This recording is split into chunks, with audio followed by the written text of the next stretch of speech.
Hello super hero lovers, কমিকনের শেষ দিনে ডিজনির প্যানেলে আগুন লাগিয়ে দিল অ্যাভেঞ্জার্স ডুমসডে। ইন্টারনেটে তোলপাড় শুরু হয়েছে আর আমিও স্ক্রিপ্ট রেডি করে নিয়েছিলাম ব্র্যান্ড নিউ ডে আর বিয়ন্ড দ্য স্পাইডার ভার্সের। কিন্তু এরপরে ডুমসডে ট্রেলার দেখিয়ে দেওয়া হয় আর তাই ভাবলাম আগে এটা নিয়েই কথা বলা যাক। কারণ যখন কথা হচ্ছে অ্যাভেঞ্জার্স ডুমসডের ব্যাপারে তখন বাকি স্ক্রিপ্ট একটু ওয়েট তো করতেই পারবে। এই ট্রেলারে অনেক কিছুই দেখানো হয়, সাথে এই ইভেন্টে হাজির ছিলেন RDJ, ক্রিস ইভান্স, কেভিন ফাইগি আর রুসো ব্রাদার্স। RDJের সাথে ক্রিস ইভান্সের এখানে মারপিটও শুরু হয়ে গেছিল। ডুমসডের আগেই আমাদের স্টিভ রজার্স ডুমকে হারাতে চাইছে আর পুরো ক্রেডিট নিজেই নিতে চাইছে, তাই বাকিরা তাদের থামিয়ে দেয়। সে যাই হোক, এবার ডাইরেক্ট যাব সেই এক্সক্লুসিভ ফুটেজে, যে কি কি দেখানো হয়েছে, সেগুলোর মানে কি, আরও অনেক কিছু একেবারে ফুল টু ব্রেকডাউন হবে। তো চলুন শুরু করা যাক আজকের এই নতুন ভিডিওটি।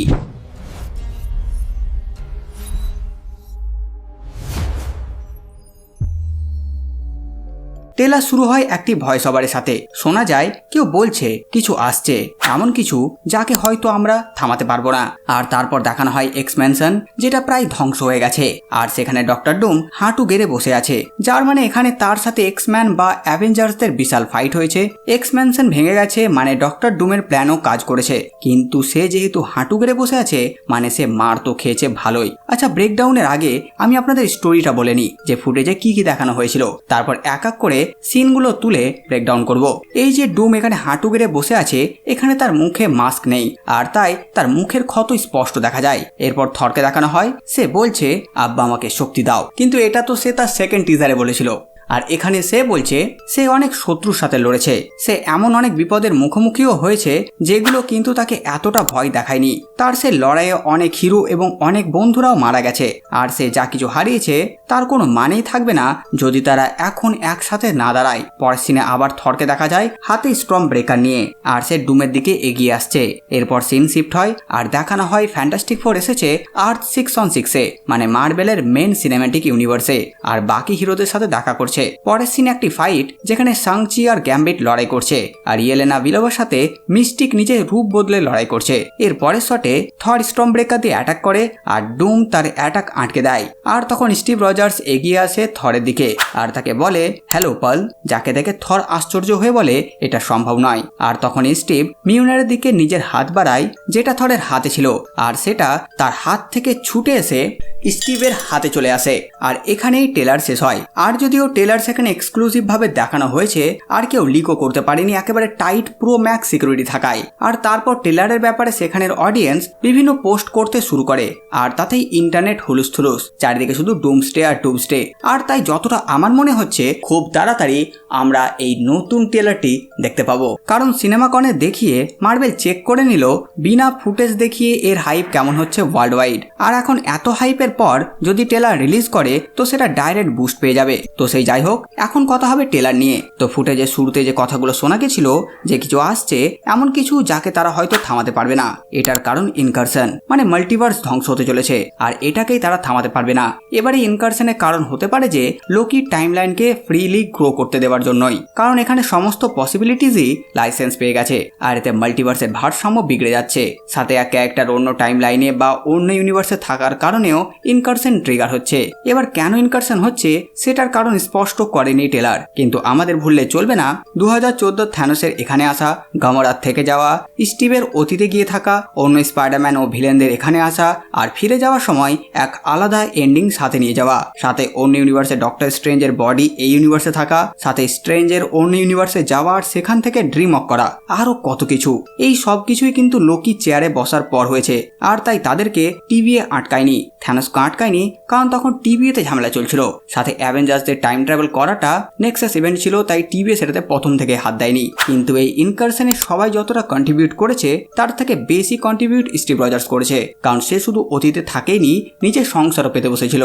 আর তার সাথে কিছু কানেকশন তো থাকবেই এই মাল্টিভার্সের কোলাপস নিয়ে। আর আমরা ডুমসডে টিজারের সাথে স্টিভ রজার্সেরও একটি টিজার পাই, যেটা ভুললেও চলবে না। আর সেখানে দেখাবি তো দেখা তার অতীতে থেকে যাওয়াটাই দেখিয়েছে। আর এই কথার সাথে ট্রেলারে দেখানো হয় ধ্বংসপ্রাপ্ত এক্স ম্যানশন। আর এক্স ম্যানের টিজারেও আমরা দেখেছিলাম দেখছিলাম সবাইকে টেনশনে, যার মানে হতে পারে ডুমসডেতে এটাও দেখানো হবে যে ইনকারশনের শিকার এক্সম্যানরা হয়েছে, মানে তাদের ইউনিভার্স ধ্বংসের মুখে। এবার যারা কমিক্স পড়েছেন তারা তো জানেন ইনকারশন এক এক করে আসে, তো এক্সম্যান ইউনিভার্সের পর অন্য ইউনিভার্স এইভাবে এক এক করে মেইন ইউনিভার্সেও আসবে। এরপর সেই ধ্বংস এক্সম্যানশনের ডুম হাঁটু গেড়ে বসে আছে, যার মানে সে হেরে গেছে বা কিছু হারিয়েছে। এবার কি সেটা কি ব্যাক স্টোরি সব পরে জানা যাবে। এখানে তার মুখের ক্ষত স্পষ্ট, আর আমি খুবই এক্সাইটেড এটা জানার জন্য যে ডুমের এই ক্ষত কি করে হয়েছে, আর এটার জন্য যাতে রুসো ব্রাদার্স কিছু মারাত্মক কারণে দেখায়, নইলে বিড়াল দিয়ে নিক ফিউরির চোখে দাগের মতন কারণ দেখতে আমি চাই না। এমন কিছু ট্র্যাজিক কাহিনী দরকার যাতে আমরা ডুমকেও ঘৃণা না করি, থ্যানোসের মতন যাকে তাকেও সাপোর্ট করি, কিউকি ভাইকো সাপোর্ট মাংতা।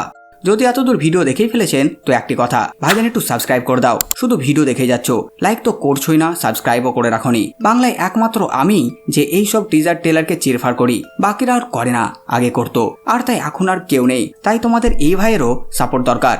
এরপর থর যেই শত্রুর সাথে লড়েছে বা অনেক বিপদের সম্মুখীন হয়েছে বলল, এটা সে তার 1500 বছর জীবনের জন্য বলেছে, কিন্তু প্রশ্ন সে কাকে বলছে। হতে পারে বিভিন্ন ইউনিভার্সে ছড়িয়ে ছিটিয়ে থাকা হিরোদের বলছে সে এটা, এরা কেউ একটি ইউনিভার্সের না, তাই একে অপরকে বিশ্বাস করছে না। তাই থর তাদের বলছে সবাই যাতে একসাথে হয়ে লড়াই করে, নইলে জিততে পারবে না। এখানে সে অনেক বিপদ দেখেছে, সেটা ঠিক আছে, কিন্তু তার বন্ধুরা মারা গেছে। ওডিন, ফ্রিগা, হেমডাল, লোকি এরা তার ফ্যামিলি, টনি তার বন্ধু, কিন্তু এখানে বলছে বন্ধুরা মারা গেছে। তার মানে হতে পারে এখানে ডুমসডের ইভেন্টেই থরের অন্যান্য বন্ধুরা মরবে। এবার তারা মেইন ইউনিভার্স বা অন্য ইউনিভার্সের হতে পারে, অনেক হিরো আর অনেক বন্ধু তো মরবেই। থরের কথা শুনে বোঝা যাচ্ছে ডুমসডেতে এটা হবে শিওর। সাথে থর সবাইকে এক হতে বলছে, যার কারণ ডুমও হতে পারে, আবার অন্য ইউনিভার্সের হিরোরা হতে পারে। সবাই নিজেদের ইউনিভার্স বাঁচাতে চায়, তাই থর চাইছে সবাই একসাথে হয়ে অপরের সাথে লড়াই করুক। এরপরে সিনে থর স্টর্ম ব্রেকার দিয়ে ডুমের দিকে এগিয়ে যায়, আর থরের সাথে ডুমের ফাইট মানে একটা এপিক ব্যাটেল আমরা দেখতে পাবো, এইটুকু আশা তো করবোই। এরপর দেখা যায় ফ্যান্টাস্টিক ফোর এমসির হিরোদের সাথে দেখা করছে, যেটা আমরা থান্ডারবোল্টসের পোস্ট ক্রেডিট সিনে ফ্যান্টাস্টিক ফোরের শিপকে আর 616 আসতে দেখেছিলাম, যেখানে আমরা অ্যাভেঞ্জার্স ডুমসডে টিজারেও দ্য থিংকে আম্বাকুর সাথে দেখা করতে দেখেছি। তো এটার ব্যাপারে তো আমরা সবাই জানি, তাই এইটুকুর ব্রেকডাউন করে লাভ নেই। এরপর দেখা যায় শাংচি এবং গ্যাম্বিটের ফাইট হচ্ছে, আর এটা দেখতে স্ক্রিনে মজাই লাগবে। গ্যাম্বিট এত স্টাইলিশ, আর তার সাথে এশিয়ান কুংফু শাংচি। একজনের কাছে 10 রিংস আর অন্যজনের কাছে কাইনেটিক চার্জ পাওয়ার, ইয়েলো ভার্সেস পার্পল পাওয়ার। এবার লড়াই কে জিতবে সেটা পরের প্রশ্ন। প্রথম প্রশ্ন হচ্ছে গ্যাম্বিটটা কোনটা এটা। যেহেতু আমরা জানি ডেডপুল অ্যান্ড উলভারিন মুভিতে দেখানো চ্যানিং টাটামি প্লে করবে, কারণ ডেডপুল অ্যান্ড উলভারিনের একটি ডিলিটেড সিনে দেখা গেছিল ভয়েডে গ্যাম্বিটের সামনে একটি পোর্টাল খুলে যায়, আর সেটা নিয়েও বিস্তারিত ভিডিও আছে। এরপরের ফুটেজে ইয়েলেনা বিলোভের সাথে মিস্টিকের ফাইট হচ্ছে, যেখানে মিস্টিক ইয়েলেনা রূপ নিচ্ছে। এটা অনেকটা এক্সম্যান মুভিতে দেখানো উলভারিন ভার্সেস উলভারিনের মতন। এবার যেহেতু এই মুভিতে হালকা করে অ্যাভেঞ্জার্স ভার্সেস এক্সম্যান হবে, আর তাই মিস্টিক তার রূপ নিয়ে অ্যাভেঞ্জার্সদের ব্যাপারে জানতেও তথ্য নিতে অ্যাভেঞ্জার্সদের সাথেই যোগ দেবে। এরপর স্টর্ম ব্রেকার নিয়ে ডুমের দিকে ঝাঁপিয়ে পড়ে থর, আর ডুম সে আক্রমণকে সহজেই থামিয়ে দেয়। থরের পাওয়ার আর স্টর্ম ব্রেকারের পাওয়ার তো আমরা জানি কেমন, আর তাদেরকে ডুম থামিয়ে দিল, মানে ডুমের পাওয়ার লেভেলটা ভেবে দেখুন। স্টর্ম ব্রেকারকে এমসি আনা হয়েছিল থ্যানোস কিলার ওয়েপেন হিসেবে, যেটা 6টি ইনফিনিটি স্টোনের পাওয়ারকে ভেদ করে থ্যানোসের বুকে গিয়ে ধাক্কা মেরেছিল, আর তাকে আটকাচ্ছে ডুম। মানে তার লেভেলটা এখানে বুঝিয়ে দেওয়া হচ্ছে যে সে কত শক্তিশালী। কিন্তু ডুম তো নর্মাল হিউম্যান, সে সায়েন্স আর ম্যাজিক জানে, তাহলে সে থরকে আটকালো কি করে? তো ডুমের পাওয়ারের মধ্যে একটি পাওয়ার হলো সে অন্যের পাওয়ারকে নিতে পারে, আর কমিক্সে ডুম একবার গ্যালাক্টাস এমনকি বিয়ন্ডারের মতন সত্তার পাওয়ারও নিয়েছিল, আর তাই মুভিতে হতে পারে ডুম আগে কারোর সাথে লড়াই করবে, তাদের পাওয়ার নিয়ে অনেক পাওয়ারফুল হয়ে যাবে, আর তাই এখানে সে থরকে আটকে দিচ্ছে। আর তার পাওয়ার শোষণ নিয়ে আমি ডুমের অফিসিয়াল লুক যেটা চায়নায় রিলিজ হয়েছিল সেখানে বলেছিলাম তার স্যুটে আমরা ক্যাপ্টেন মার্বেল এবং থরের মিউনিয়ারের লোগো দেখতে পেয়েছি। তাই হতে পারে অন্য ইউনিভার্সের থর আর তার মিউনিয়ার সাথে ক্যাপ্টেন মার্বেলের পাওয়ার নিয়ে ডুম ইজিলি এই থরকে আর তার স্টর্ম ব্রেকারকে আটকে দিচ্ছে। এরপর দেখা যায় স্টিভ রজার্স এসে থরকে বলছে হ্যালো পাল, যেখানে থর অবাক হয়ে যায় এবং স্টিভ থরের হাত থেকে মিউনিয়ার নিজের হাতে সামন করে নেয়। এখানে স্টিভের মুখে হ্যালো পাল বলা মানে সে ডুমের তরফে চলে গেছে। সে ইভিল না, কিন্তু ডুমের ডিসিশনে সে সম্মত। ইউনিভার্স বাঁচাতে হলে বলিদান তো দিতেই হবে। আর এই ভাবনা চিন্তা এই স্টিভের, যে অতীতে পেগির সাথে বসবাস করেছে, আর সে হয়তো ডুমের সাইডে গেছে নিজের ফ্যামিলিকে প্রোটেক্ট করার জন্যই। এছাড়া রেডিটে বেশ কিছু জায়গায় এমনও বলা হয়েছে যে একটি সিনে নেমার নাকি সমুদ্রকে ভাগ করে দিয়েছে। সুরি চিৎকার করছে যেখানে একটি বড় ঢেউ তার দিকে আসছে। সাথে প্রফেসর এক্স নাকি এক্স ম্যানশনের জানালা দিয়ে ইনকারশন হতে দেখছে। আর ডুম নাকি এক আলাদা অ্যাকসেন্টেই কথা বলছে। সাথে তার অ্যাক্টিং ও এক্সপ্রেশন দেখে 1 সেকেন্ডের জন্য কারোর মনেই পড়ে না টনি স্টার্কের কথা, যেন মনে হচ্ছে এক ভিন্ন অভিনেতা। এছাড়া এই ট্রেলারে আমরা Spiderman, Loki, Doctor Strange, Hawkeye, Hulk এদেরকে দেখতে পাইনি, যেটাও আপনাদের জানিয়ে দিলাম। তো বাস বন্ধুরা, এই ভিডিও এতটুকুই। আপনারা কমেন্ট করে জানান ভিডিও আপনাদের কেমন লাগলো। সাথে সাথে আমার এই কাজ যদি আপনাদের ভালো লাগে ভিডিওটি লাইক, চ্যানেল সাবস্ক্রাইব করে দেবেন। তো আমি আসছি নতুন ভিডিও নিয়ে। আমি প্রিন্স সালমান আর আপনারা দেখছিলেন বাংলা কমিক্স।